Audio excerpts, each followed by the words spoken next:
it was a close one as the Bulls lose to the Knicks 103 to 104. Tough loss. Bulls did not really deserve to be this close, but ended up being a really close one at the end. I'll discuss the shot. We'll get into it, but welcome back to the TheSlamDuncan YouTube channel as the Chicago Bulls have officially lost their first game of the season, but that's okay. It's all right that the Bulls lost their first game, as had to happen at some point. But we're gonna get into this game as I watched a little bit of the post game. There's a lot kind of to break down. I'll listen to some of the press conferences, but I kind of want to talk about some of the film because there is some things I do want to go over. But then we're gonna also just kind of talk about what this team can do moving forward, especially because, as we all know, this is the first game of a lot of games against very good playoff teams or teams that are also very good and didn't make the playoffs last year. Only the Golden State Warriors are that team. But before we get into it, though, make sure you hit the like button if you're new to the channel, hit the subscribe button. This is just gonna be a quick post game, hopefully. I'm not going to put too much effort into this one, but I do want to talk about a couple things. First off, I think a lot of people are looking at this. This is the second game in a row the Bulls got out-rebounded pretty badly. This is expected. This is just one of the things that the Bulls are just not going to be good at this year unless we end up getting some more size. We do have that Daniel Tice traded player exception that we could still use to get, another big to come in. But honestly, I do think that the rebounding is going to look a little bit better moving forward because I think Tony Bradley is going to be in the lineup as we saw him for the first time this season in this game, or playing significant minutes in first time in a game. But as you can see right here, the Bulls led in the assist category, which is honestly good to see. But I'm going to talk about the offense in a second right here. The steals and blocks are very, very similar, but the Knicks I think ended up in total winning the hustle and stats as they got more offensive rebounds, even though the steals and blocks are very similar. But the Bulls also led in this category, which is also good to see as they did not turn the ball over as many times as the Knicks did.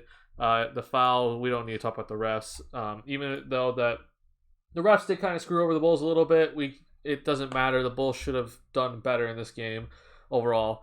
But it was a close game for the Bulls. I could definitely tell immediately right from the start, like, this is going to be a close game. And it ended up being a close game. It probably could have ended, honestly, as a 10-point game. But the Bulls made the run in the last 2 minutes and went from down 12 to down 1. And we had a shot to win it at the end. But overall, in this game, I wasn't very happy with the Bulls' offense, honestly. And this is honestly something that's kind of surprising people. Like, a lot of people are like, oh, the Bulls' offense could be fantastic. But honestly, Billy Donovan said this in the preseason that he thinks that the main issue that they're going to have is their offense. Like, he actually thinks the defense is going to be the best part of this team early on because this team has so many new pieces that it's going to take a while for the chemistry to form on offense. And you're seeing it, especially in a game like this. And even though we had 25 assists tonight on 36 made shots, it's like you're still seeing that there is a little bit of some chemistry that needs to be worked out on the offensive end. I'll just say this, though. If our chemistry is not that good right now on offense and we're having 25 assists on 36 made field goals on 42% shooting, you can see this potential in the offense, that this offense can really skyrocket and reach another level if we're having some chemistry issues right now, but we're putting up these numbers. And against a really good defensive team, by the way. So that's, I think, honestly, my overall thoughts is that the offense just really could not find its groove tonight. And good job by the Knicks. I think the Knicks and Tom Thibodeau did such a great job today by what Stacey King was constantly saying is that they made sure that DeRozan and Levine could not get to the rim at all tonight. They're like, these two guys are not getting to the rim. They're the two main guys. We're going to make sure that they cannot get to the rim. They have to work for their shots, and we're going to force guys like Lonzo, Patrick Williams, Nikola Vucevic, and all the rest of the guys to beat us, right? And they were like, Lonzo's shooting a great percentage from three-point range today, or so far this season, but today we're going to ask for him to beat us. Like, if he needs to go off for 40 to beat us, then he's going to have to go off for 40, right? And if he doesn't, then GG. But they're like, well, let's have Lonzo beat us instead of having the main two guys beat us. And Lonzo did not have that great of a game shooting tonight, but that's okay because as he did a fantastic job on the defensive end tonight, in my opinion. I want to talk about the last shot right now, as a lot of people are criticizing this last shot, and honestly, I'm not exactly that upset with it because I want to point out a couple of things here. First off, I think this is a fantastic play by Billy Donovan. I mean, a lot of people are like, why didn't this play have something going towards the rim initially? I don't like that at all. That criticism, I've seen that a little bit, but not as much as that DeRozan shouldn't have taken this shot, or that his shot was absolutely awful. But I want to kind of break this down a little bit, because I honestly, in my opinion, I think this shot was okay. And I'm going to explain to you why right here. So first off, this is a fantastic play by Billy Donovan.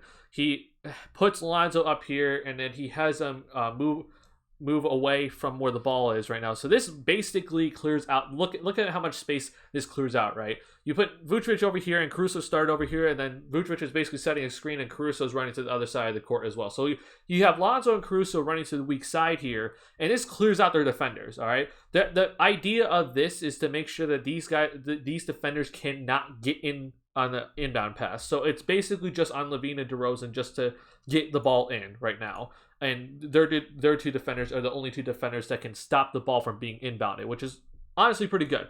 So now you put it into one of your best decision makers' hands, and that's DeMar DeRozan right here. And I love this play because it's either that DeRozan gets to take the shot or it's LaVine gets to take the shot, which is your best two options to take the shot right now. And it's the decision making is on DeMar DeRozan here. He has to make this decision. Now, what a lot of people were saying in the post-game coverage, and I would actually agree with them on this, is that if you see LaVine's defender, and if you all know the inbounder is usually the most dangerous man on an inbound play, he's the most dangerous guy to get the ball right after the ball's inbounded, and that's LaVine here. If you see his man go under this little handoff action, then you probably hand it off to Zach. And honestly, I would agree with that statement. I do think that DeMar should have probably overall handed it off to Zach. But I'm going to point out one more thing, though. When you watch this play develop right here, you see that the Knicks are trying to switch this. But watch RJ Barrett here. This is Evan Fournier, who was guarding DeRozan initially. But this is RJ Barrett. Watch what happens. You see that they did not exactly switch this very well. RJ Barrett was a little late to the switch. And I think DeRozan started to pick up on it, so you decide not to hand it off. And he basically had RJ Barrett beat. He created enough separation right here that he had RJ Barrett beat for a good look. And right here is where a lot of people are saying, well, it's okay that he has the ball, but why didn't he drive to the rim? If you listen to his postgame, he already says you never put it into the officials' hands. And I agree with him on this. I mean, we saw this last year when Zach LaVine took a game-winning shot at the against the Washington Wizards, but he drove right to the rim, as everyone's been saying that he should at the end of the game, but he put it into the officials' hands. He got knocked by Alex Len, and he missed the shot. No foul called, right? I always say at the end of the game, the officials are never, ever gonna call a foul for you in these types of situations. They just never do, okay? It's how it goes in the NBA. And I agree with DeRozan, and I honestly agree with what LaVine has done when he takes the game-winning shots, is that they don't leave it into the hands of the officials. You never do that, right? You want to control your own destiny. And I honestly thought this is a pretty good look for DeMar DeRozan. So you know that this dude can hit the mid-range shots. He's one of the best mid-range shooters in the league. And right here, you kind of see that he slips, which a lot of people are like, why did you pump fake? I think he actually slipped right here. I'm going to roll it back just so you can watch it in real time again. I think he actually slips on this initial look right here, as you can see. And I think that's the reason why he didn't take the initial shot. At that point, the play is kind of botched because this allows RJ Barrett to recover.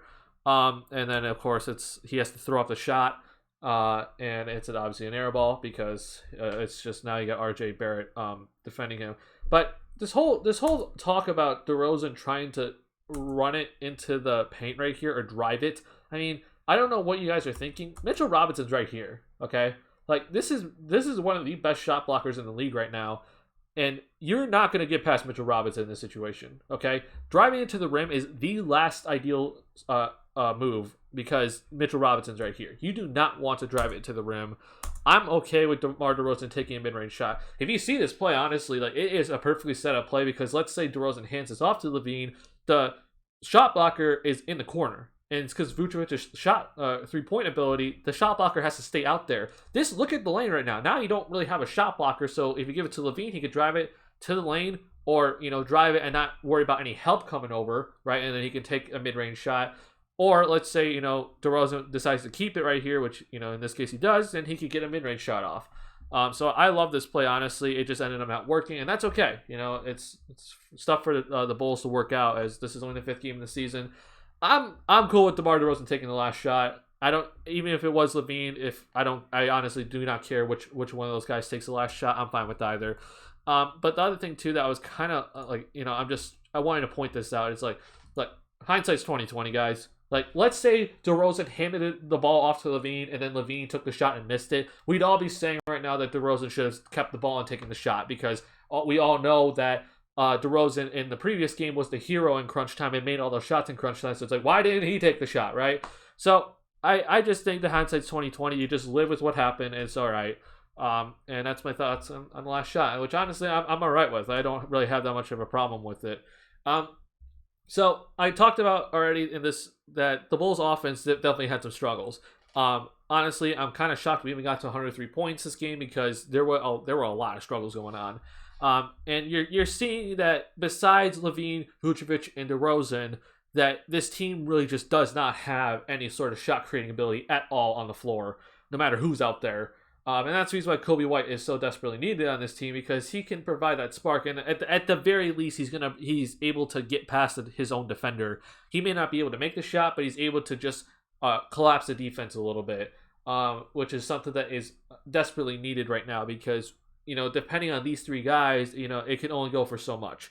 And we even saw that they all had 20 plus, but we ended up losing the game. And it's because, the bench did not really perform that well tonight, shooting wise. The other starters, even though Patrick Williams, I know he got injured, but Lonzo didn't shoot the ball that well at all this game either. And we need those guys to make those shots, but Kobe White's not here right now, so we need these other guys that are usually not in the scoring role to be able to hit the shots that we need them to hit. But I want to talk about a couple of things defensively, because I honestly think this was actually a pretty good defensive game for the Bulls.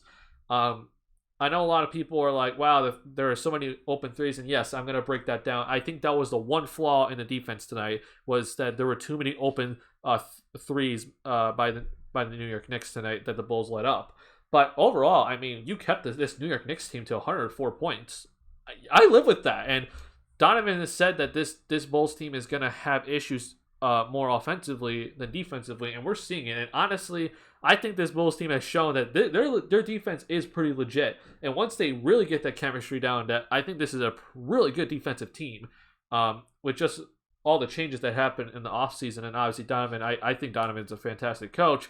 But I'm going to show you right here just a little thing, just a couple of things the Bulls need to fix, and I think it's honestly pretty simple fixes. But right here, this is one of the plays that I think is absolutely just destroy the Bulls when it came to giving up a three-point shot right here.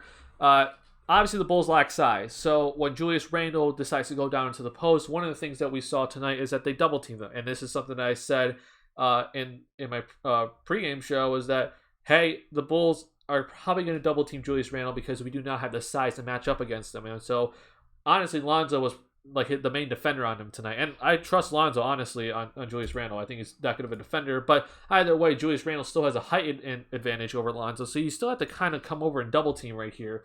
And Julius Randle posts up Lonzo, gets past him, and Vucevic comes on over to help, which he's been doing a good job doing. He's done a good job at doing this season. And because Vucevic came over to help, you see help the helper. DeRozan then comes over to get Vucevic's man, which is Taj Gibson. But you see what happened here, right? First off, credits to Julius Randle, because he did not have a good game shooting, but he affected the game in so many other ways, specifically in the second half. I thought the Bulls did a fantastic job on him in the first half, but that second half of Julius Randle was phenomenal, even though he wasn't really putting the ball in the basket. But right here, you're seeing the problem, right? I don't know how the heck he finds Fournier in this situation, but he did. It's Zach LaVine right here. I've said Zach LaVine's on-ball defense, I think, is very underrated, and I think he's even taking another step in his on-ball defense this year. But this is on Zach right here. He needs to come on over, because Julius Randle, it's much. We need Zach to come on over here, because Alex Caruso can guard both these guys up here at the top of the key. And it's also just easier to get back out to those guys. we need Zach to come on over to guard both RJ Barrett and Evan Fournier, and you read where the pass is going, and then you go to him. Then DeRozan then can go back to whoever's being unguarded, right? But as you see, Zach is just standing right here guarding RJ Barrett where he needs to be over here to take away this corner shot. Randall finds him, and because DeRozan helped Taj Gibson, because Vucevic came over to help, it leaves Evan Fournier wide open, and a wide open three, and he makes it the shot. Now, second thing that I said in my pregame show was that the Bulls needed to limit how many times like the perimeter players for the Knicks got into the paint. And this is something that I think they honestly did pretty well tonight, especially on the pick and roll.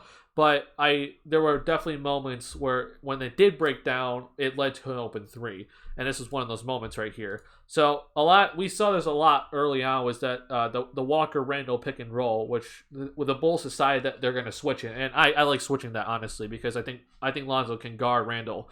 But right here, you're seeing, okay, now the mismatch is Walker is being guarded by Patrick Williams, and Patrick Williams is just not that fast. So Walker's able to turn a corner on him. Good job by Vucevic to come on over and help on this drive right here. DeRozan then picks up Vucevic's guy, which is Mitchell Robinson, right? So that's good right here.